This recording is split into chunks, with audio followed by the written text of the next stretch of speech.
शांताकारं भुजंगशयनं पद्मनाभं सुरेशं विश्वाधारं गगनसदृशं मेघवर्णं शुभांगं लक्ष्मीकांतकमलनयनं योगीन्द्रविद्यानगम्यं वंदे विष्णु भवभयहरं सर्वलोकैकनाथं। आज आप श्रवण करेंगे एकादशी पाठ में सुनी जाने वाली वो पुण्यमयी कथा जिसे पढ़ने या सुनने से एकादशी व्रत का पूर्ण रूप से फल प्राप्त होता है। मनुष्य के हर प्रकार के दुख दारिद्र तकलीफों का नाश होता है। आने वाला नया वर्ष उन्नति प्रगति और खुशियों से परिपूर्ण हो। माता लक्ष्मी जी के साथ समस्त देवी देवताओं की कृपा आप सभी भक्तों पर बनी रहे। ओम नमो भगवते वासुदेवाय नमः। प्रिय भक्तों, यह कथा हर प्रकार से मनुष्य का यश संसार में बढ़ाने वाली है।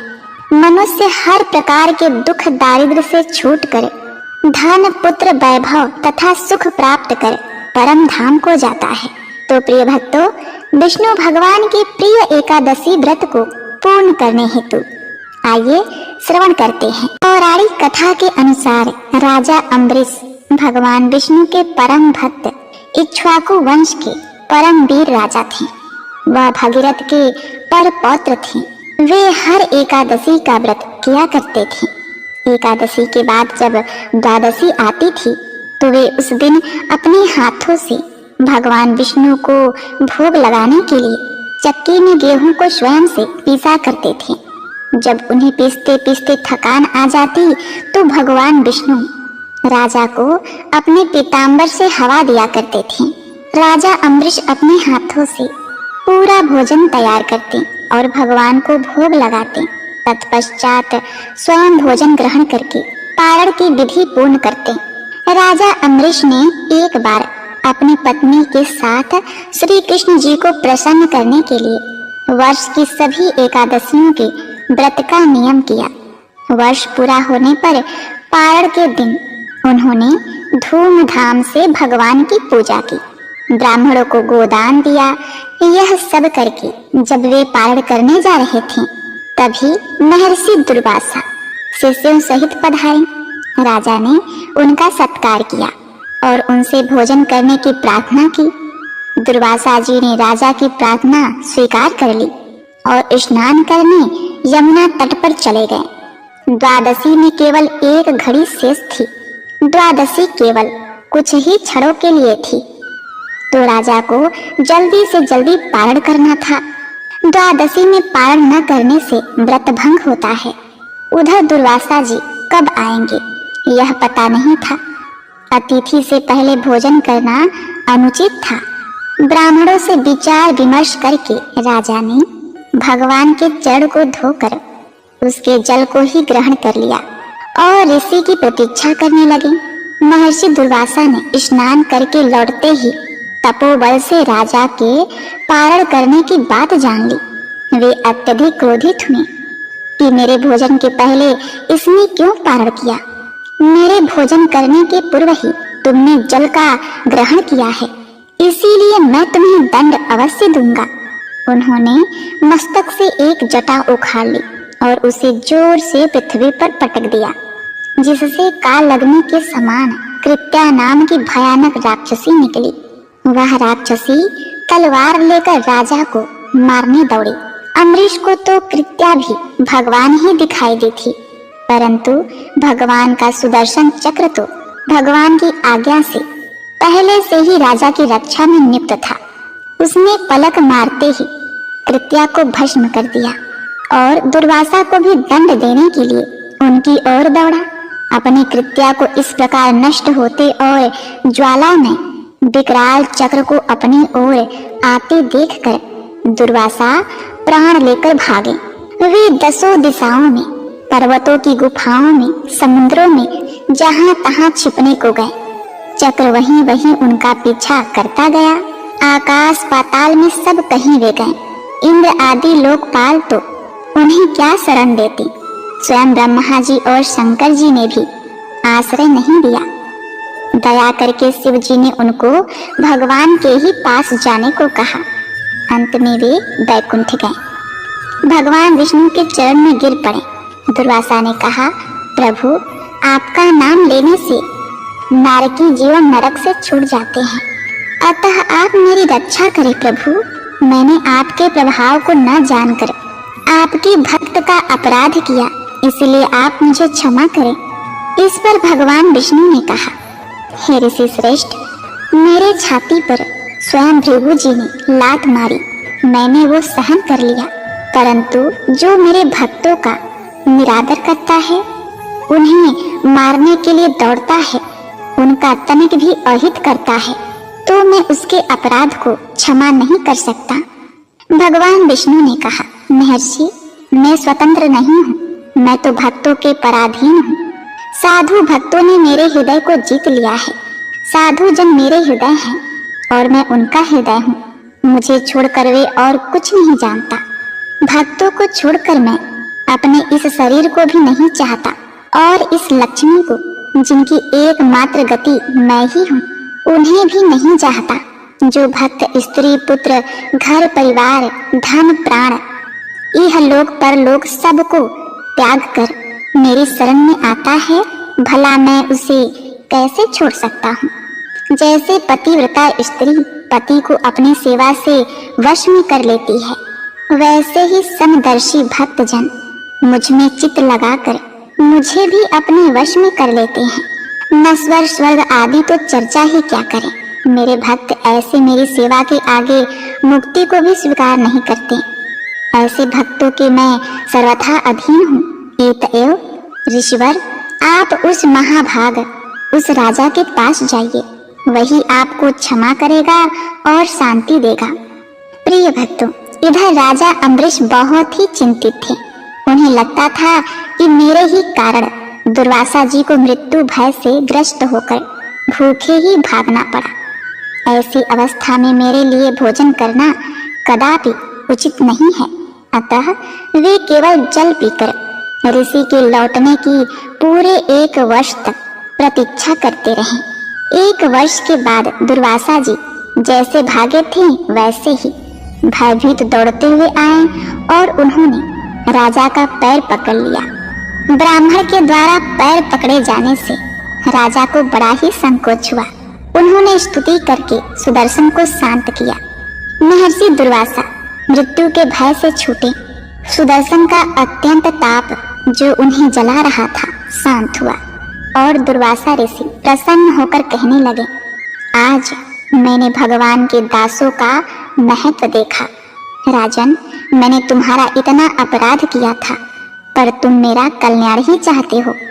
जिन प्रभु का नाम लेने से ही जीव समस्त पापों से छूट जाता है, उन तीर्थपाद श्री हरि के भक्तों के लिए कुछ भी कार्य शेष नहीं रह जाता। राजन, तुम बड़े दयालु हो। मेरा अपराध न देखकर तुमने मेरी प्राण की रक्षा की है।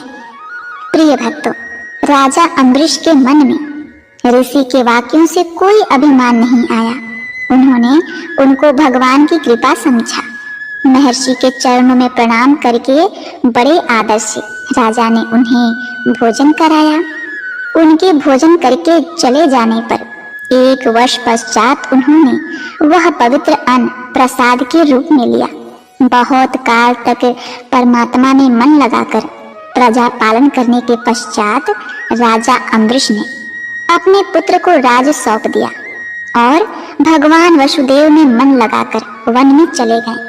वहां भजन तथा तप करते हुए उन्होंने भगवान को प्राप्त किया और अंतिम समय में विष्णु धाम को गए। जो भक्त एकादशी का व्रत करते हैं, वे द्वादशी के दिन इस पारण कथा को सुनते हैं, उनका सर्वथा उद्धार होता है। एक बार प्रेम से बोलिए, ओम नमो भगवते वासुदेवाय नमः। प्रिय भक्तगणों, अब आइए सुनते हैं तुलसी माता की बड़ी ही अद्भुत अनसुनी कथा। एक बार देवर्षि नारद के मन में आया कि भगवान के पास बहुत महल आदि है, एक आध हमको भी दे दे तो यही आराम से टिक जाएंगे, नहीं तो इधर उधर घूमते रहना पड़ता है। भगवान के द्वारिका में बहुत महल थे। नारद जी ने भगवान से कहा, भगवान, आपके बहुत महल हैं, एक हमको भी दे दो तो हम भी आराम से रहें। आपके यहाँ खाने पीने का इंतजाम अच्छा ही है। भगवान ने सोचा, यह मेरा भक्त है, विरक्त सन्यासी है। अगर यह कहीं राजसी ठाट बाट में रहने लगा तो थोड़े दिन में ही इसकी सारी विरक्ति भक्ति निकल जाएगी। हम अगर सीधा ना कहेंगे तो यह बुरा मान जाएगा, लड़ाई झगड़ा करेगा कि इतने महल हैं और एक महल नहीं दे रहे हैं। भगवान ने चतुराई से काम लिया। नारद जी से कहा, जाकर देख लें, जिस मकान में जगह खाली मिले वहीं आप रह लीजिएगा। नारद जी वहां से चले। सब जगह नारद जी घूम आए, लेकिन कहीं एक कमरा भी खाली नहीं मिला, सब भरे हुए थे।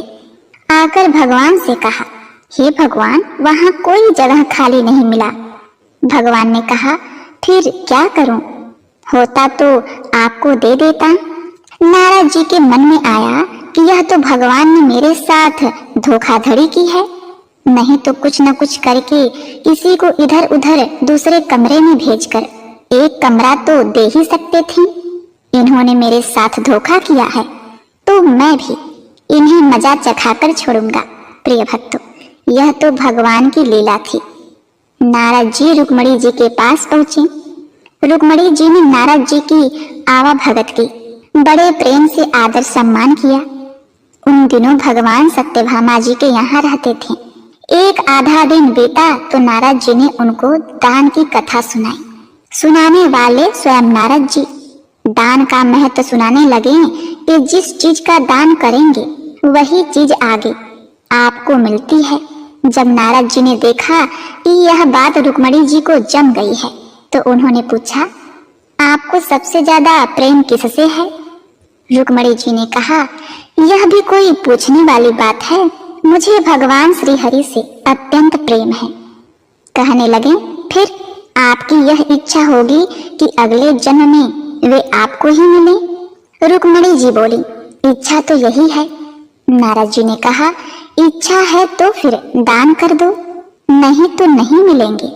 आपकी सौत भी बहुत है और उसमें से किसी ने पहले दान कर दिया तो उन्हें मिल जाएंगे। इसीलिए दूसरे के करने से पहले आप भगवान को हमें दान कर दें। रुक्मणी जी को बात जच गई। उन्होंने सोचा कि जब जन्म जन्म में भगवान मिलेंगे तो दान तो कर देना चाहिए। रुक्मणी से नारद जी ने संकल्प करा लिया। अब क्या था, नारद जी का काम बन गया। वह सीधे सत्यभामा जी के महल पहुंच गए और भगवान से कहा, हे भगवान, उठिए और चलिए मेरे साथ। भगवान ने कहा, कहाँ चलना है, क्या बात हुई? नारद जी ने कहा, बात कुछ नहीं, आपको मैंने दान में लिया है। आपने एक कोठरी भी मुझे नहीं दी तो मैं आपको ही सन्यासी बनाकर पेड़ के नीचे सुलाऊंगा। भगवान ने कहा, रुक्मणी ने दान दिया है तो ठीक है, वह पटरानी है, उससे मिल तो आए। भगवान ने अपने सारे गहने, गाठे, रेशम के कपड़े सब खोलकर सत्यभामा जी को दे दिए और वल्क वस्त्र पहनकर, भस्मी लगाकर और कमंडल लेकर वहां से चल दिए। उन्हें देखते ही रुक्मणी जी के होश उड़ गए। पूछा, क्या हुआ भगवान? भगवान ने कहा, पता नहीं, नारद कहते हैं कि आपने मुझे दान में दे दिया है। रुक्मणी ने कहा, लेकिन वे कपड़े गहने कहाँ गए? उत्तम केसर को छोड़कर यह भस्मी क्यों लगा ली? भगवान ने कहा, जब दान दे दिया तो मैं उनका हो गया, इसीलिए अब वे मुझे सन्यासी बनाएंगे। रुक्मणी जी ने कहा, मैंने इसलिए थोड़े ही दिया था कि ये ले जाएं। भगवान ने कहा, तब किस लिए दिया था आपने हमें दान में? दान तो इसीलिए दिया जाता है ना कि उसको अपने साथ ले जाए। अब रुक्मणी जी को होश आया कि यह तो गड़बड़ मामला हो गया। रुक्मणी जी ने कहा, नारद जी, यह आपने मेरे से पहले नहीं कहा था। अगले जन्म में मिलेंगे तो मिलेंगे, अब तो हाथ से ही खो रहे हैं। नारद जी ने कहा, अब जो हो गया सो हो गया, अब मैं इन्हें ले जाऊंगा। रुक्मणी जी बहुत ही रोने लगी। तब तक हल्ला गोला मचा और सब रानियां वहां इकट्ठी हो गईं। सत्यभामा, जामवंती सब समझदार थीं। उन्होंने कहा, भगवान, एक रुक्मणी के पति थोड़े ही हैं, इसीलिए रुक्मणी को सर्वथा दान का अधिकार नहीं हो सकता। हम लोगों का भी अधिकार है। नारद जी ने सोचा, यह तो घपला हो गया। कहने लगे, क्या भगवान के टुकड़े करोगे? नारद जी ने विचार किया कि अपने को तो महल ही चाहिए था और यही यह दे नहीं रहे थे। अब मौका ठीक है, समझौते पर बात आ रही है। नारद जी ने कहा, भगवान का जितना वजन है उतने का तुला दान करने से दान मान लिया जाता है। तुला दान से देह का दान माना जाता है, इसीलिए भगवान के वजन का सोना हीरा पन्ना दे दो। इस पर सब रानियां राजी हो गईं। बाकी तो सब राजी हो गए, लेकिन भगवान ने सोचा कि यह फिर मुंह में पड़ रहा है। भगवान तराजू के एक पलड़े के अंदर बैठ गए, दूसरे पलड़े में सारे गहने हीरे पन्ने रखे जाने लगे। लेकिन जो अपने मुख में पूरे ब्रह्मांड को लेकर बैठे हैं, क्या द्वारिका के पूरे धन से उनका बराबरी किया जा सकता है? सारा का सारा धन दूसरे पलड़े पर रख दिया, लेकिन जिस पलड़े पर भगवान बैठे थे वह वैसे का वैसा ही नीचे लगा रहा, ऊपर नहीं हुआ। नारद जी ने कहा, देख लो, तुला तो बराबर हो ही नहीं रहा है। अब मैं भगवान को ले जाऊंगा। सब कहने लगे, अरे कोई उपाय बताइए नारद जी। नारद जी ने कहा, और कोई उपाय नहीं है। अन्य सब लोगों ने अपने हीरे पन्ने लाकर लाद दिए, लेकिन उससे क्या होना था? वे तो त्रिलोकी का भार लेकर बैठे थे। उधर औरतें सब चीख चिल्ला रही थी। नारद जी प्रसन्नता के मारे इधर उधर टहल रहे थे कि आज मेरे भगवान मेरे साथ चलेंगे। भगवान ने धीरे से रुक्मणी को बुलाया। रुक्मणी ने कहा, भगवान, कुछ उपाय निकालिए। आप इतना भार लेकर बैठ गए, हम लोगों का क्या हाल होगा? भगवान ने कहा, ये सब हीरे पन्ने निकाल दो, सारे सोने सारे गहने उतार दो। यह सब निकाल कर तुलसी का एक पत्ता और सोने का एक छोटा सा टुकड़ा रख दो, तो तुम लोगों का काम हो जाएगा। रुक्मणी जी के कहने पर सारा सामान हटाया गया।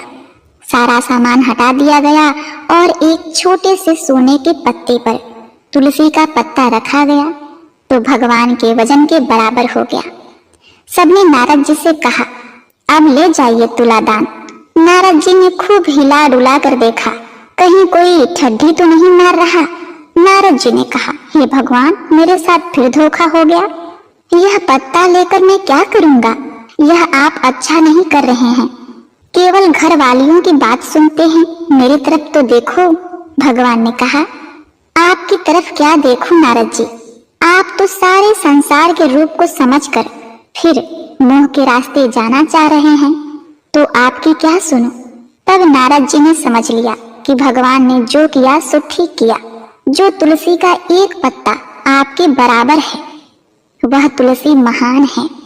जिस तुलसी को चढ़ाने से आप अति प्रसन्न होते हैं, उस तुलसी का गुणगान करने वाले, उस कथा को सुनने वाले भगवान विष्णु के प्रिय होते हैं। वे निश्चित ही देवतुल्य होते हैं। हे भगवान, आपको कोटि कोटि प्रणाम। मैंने आज तुलसी के एक पत्ते के महत्व को भी समझा। मेरे भूल को आप क्षमा करिए। भगवान बड़े प्रसन्न होकर तराजू से उठे और नारद जी को छाती से लगाया और कहा, हे नारद, तुम्हारी मुक्ति तो निश्चित है। एक बार प्रेम से बोलिए, जय श्री कृष्ण। ओम नमो भगवते वासुदेवाय नमः। प्रिय भक्तगणों, अब आप श्री तुलसी माता की आरती का श्रवण करें। तुलसी महारानी नमो नमो, हरि की पटरानी नमो नमो। तुलसी महारानी नमो नमो, हरि की पटरानी नमो नमो। धन तुलसी पूरन तप कीनो, धन तुलसी पूरन तप कीनो। शालिग्राम बनी पटरानी नमो नमो। तुलसी महारानी नमो नमो, हरि की पटरानी नमो नमो। जा आगे पत्र मंजरी कोमल, श्रीपति कमल चरण लपटानी, नमो नमो तुलसी महारानी, नमो नमो हरि की पटरानी, नमो नमो धूप दीप नैवेद्य आरती, पुष्पन की वर्षा बरसानी, नमो नमो तुलसी महारानी, नमो नमो हरि की पटरानी, नमो नमो 56 भोगवती सो व्यंजन, बिन तुलसी हरि एक न मानी, नमो नमो तुलसी महारानी, नमो नमो हरि की पटरानी, नमो नमो सब सखी मैया तेरो यस गावे, भक्ति दान दीजय महारानी, नमो नमो तुलसी महारानी, नमो नमो हरि की पटरानी, नमो नमो नमो नमो तुलसी महारानी, नमो नमो तुलसी महारानी, नमो नमो हरि की पटरानी, नमो नमो जय जय तुलसी माता मैया, जय तुलसी माता सब जग की सुखदाता, सबकी वर माता, जय तुलसी माता सब योगों से ऊपर, सब रोगों से ऊपर, रज से रक्ष करके सबकी भव त्राता, जय तुलसी माता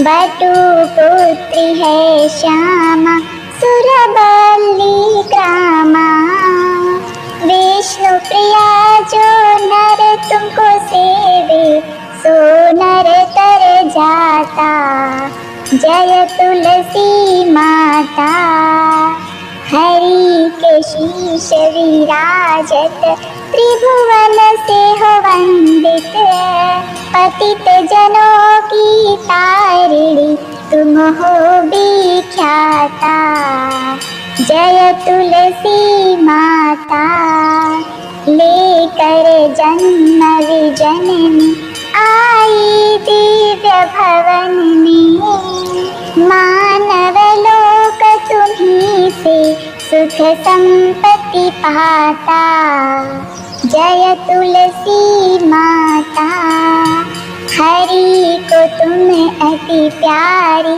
श्याम वर्ण सुकुमारी, प्रेम अजब है उनका तुमसे कैसा नाता, जय तुलसी माता हमारी विपत्ति हरो तुम, कृपा करो माता, जय तुलसी माता, जय जय तुलसी माता मैया, जय तुलसी माता सब जग की सुखदाता, सबकी वर माता, मैया जय तुलसी माता। प्रेम से बोलिए तुलसी मैया की जय। ओम नमो भगवते वासुदेवाय नमः।